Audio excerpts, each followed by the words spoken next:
Had a lot of questions lately in regards to the food plot program and how that was going, and what worked and what failed. And I learned a long time ago, if you don't ever fail at anything in life, just try to become a farmer and you'll fail. And you think you have a green thumb until you tried that. So I do not claim to be a farmer. I do not have a green thumb. I'm not the greatest, the most proficient food plotter out there in the country. I will admit that. I always have, always will. But especially when you jump around the country, and you've got good soil and one spot, and you jump to the next spot here, and we're dealing with some rock. So the answer to how things are going is that it's going good. It's we had some struggle. I elected to, it was hard for me. So first of all, it was hard for me to not want to jump right on that August time period. That first week of August and plant. It's Michigan, Illinois, and all over the country where I've been. That's what I've always done. Here, because of the weather, and I probably should have waited, but I had clients, I believe it was the first week of August, got that in, had some good rain coming, and forecasted the rain. So I put my fall blends in, and going back to the videos there, I'll show you, we laid that down. I felt we had great cover over top. The crimper worked great. Everything looked good to me. We planted it. I left, and 12 days of a drought. It never rained a drop. Now I was away thinking we got all kinds of rain. Talked to the neighbor, and it missed us, every drop of it. So now we're northeast of us, up Lexington, got a bunch, and Somerset to the south of us got a bunch, but here around the Harrodsburg area didn't get anything. So I got back hoping to see some germination. I got back to nothing. So I knew going into the rest of the year that I was going to have a salvage plan. But if you follow the channel at all, you'll know that salvage plan is rye. This year, so going into that, I knew that I was going to have some filler. Nebraska did do pretty well. I've got a video coming here to go over some things that they did to help that. But I actually was pretty impressed. It was real spotty though. I actually had, so that fall blend was I'll see if I can remember here. I put Austrian winter peas, I put Eco-Till radish, purple top turnip. I had some red clover in there because of our nitrogen issue and trying to build the soil, which I'm not a fall clover guy, but knowing that I was gonna, that was all gonna get kind of crimped down with everything next year, I elected to do that. So we put that in, and like I said, it worked good. The Denkin radish or the Eco-Till radish were to try to bust that soil up a little bit because we're pretty rocky. I've got a couple fields that are down below that we're actually seeding today that are pretty good, but everything is washed from the top over the years, eroded because of disking and other practices, and then taking from the soil and never putting back into it. A lot of that good stuff is down on the bottoms. So I had some good brassica growth, but it was spotty. So like I said, going into it, I knew I was going to have to salvage it, or have a salvage plan, and that salvage plan was rye. So I started with 120 pounds of rye, and then I came back and I did 30 days later. So that put me to the end of middle of September, I guess it was. For that second dose, I ran 200 pounds, and then I actually went to get the rye, and it jumped like almost $4, $5, $6 a bag, whatever it was. Very expensive this year. Rye down here is crazy, $23 a 50. In Michigan and around the country, you guys are paying $12.50 or $13.50 a 50, and yeah, it's maybe double down here. So kind of stumbled around there for a week thinking, okay, what can I do? And what I came up with to do is, I just put this out earlier, but so what we did is I elected to go with 200 pounds per acre of rye. I've got 6 total acres of plots, so 200 pounds per acre of rye, and then I put 200 pounds per acre also of wheat. So before, the 2 doses before were rye only, and this dose here was 200 pounds of rye and wheat, winter wheat. Wheat's only like $10 a 50 down here. So so yeah, I elected to do that. I've got the 15 gallon spreader here on the back. Works great. It's kind of a little bit slower process, but we're getting it on here, and the combination of crimping that native grass and all that, I say native set aside, I guess left alone maybe is the word to use, the term to use as far as the hayfield. That was all I had to work with when I put that stuff down when I initially came in here and planted my sorghum and all that stuff that we did in July. So I really didn't have a lot of good product work, but boy, the crimper worked for what I had. I really believe that was my only saving grace through that whole drought period that we had. And now you can see behind us what it looks like. I mean, I'll show you here. Kind of pan with me here.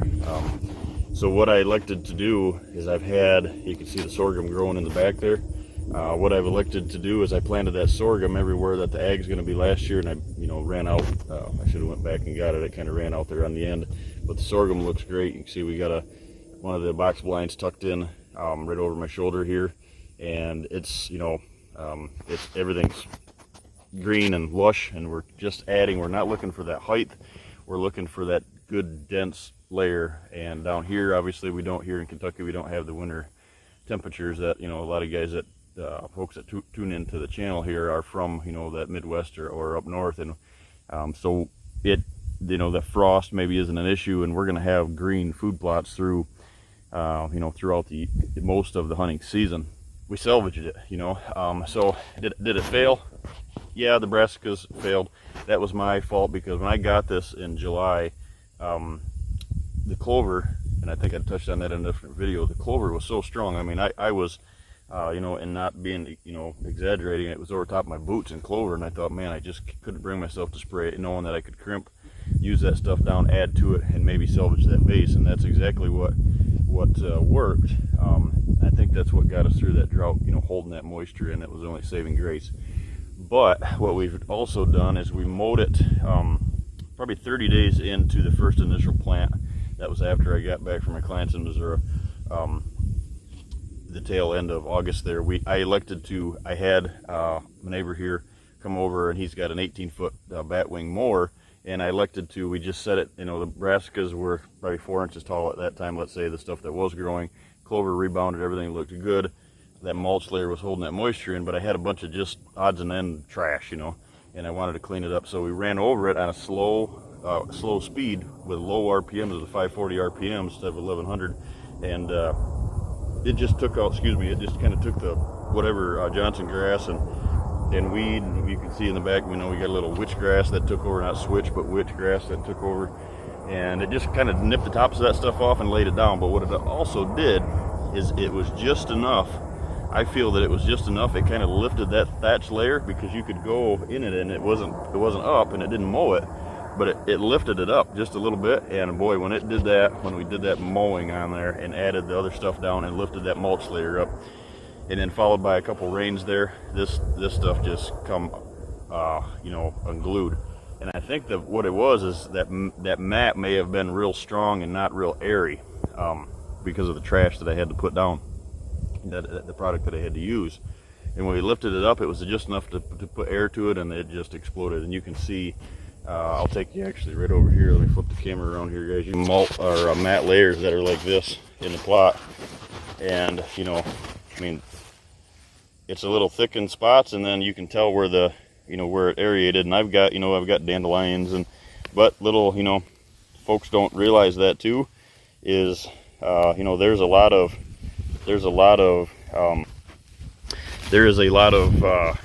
I guess valuable usage to dandelions. I never knew that, but if you look it up, obviously we don't want to grow a field or food plot of dandelions, but dandelions are actually part of a brassica family. I never knew that. I was out scouting from the truck and kept looking up here, and they were having the deer that were coming out and eat, they'd have that long brassica look hanging out their face. I'm thinking, what in the world are they eating? I know them brassicas aren't that long and are that large.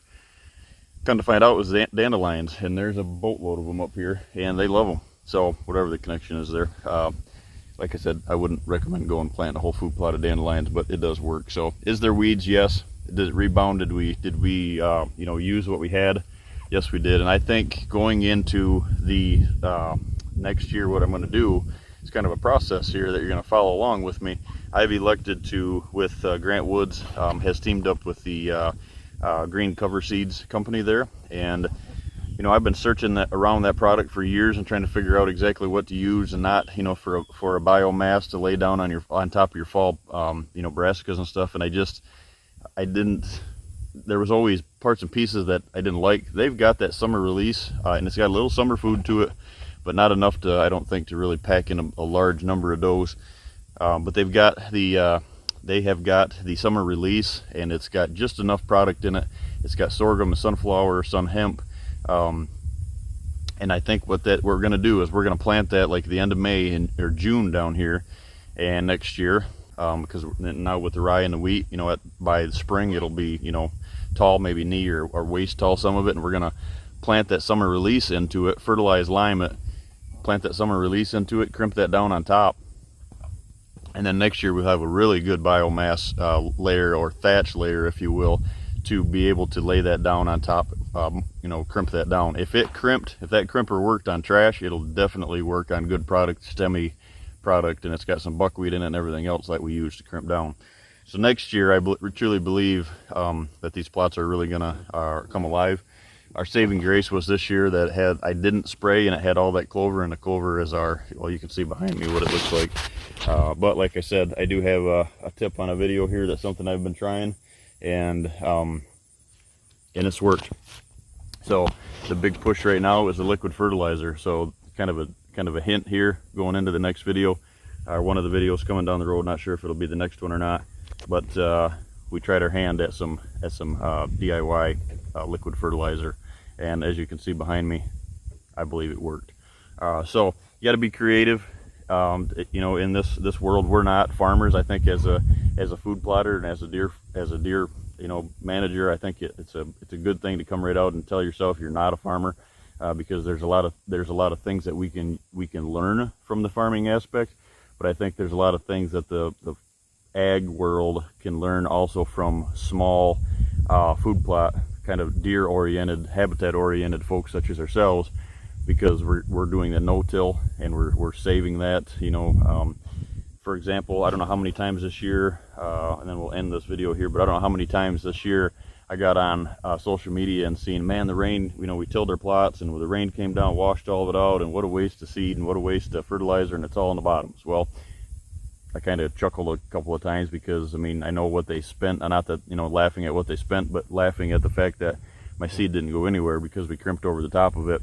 And then drought as well, people, you know, going into the drought time of the year, and they didn't have that, you know, that biomass on top of a product to use, and it dried out and it didn't grow. So we kind of had the best of both worlds there. I highly recommend, in the food plotting world anyway. I mean, there's a kind of it's a touchy subject with ag farmers out there when you tell them you can't use your tractor and you shouldn't be, you know, turning over the land. It has its place, but I'm here to tell you that the no-till method, as far as crimping your product down over top of it and building the soil from the top up instead of, you know, turning that over, has worked for me in the past, and it's working here in Kentucky.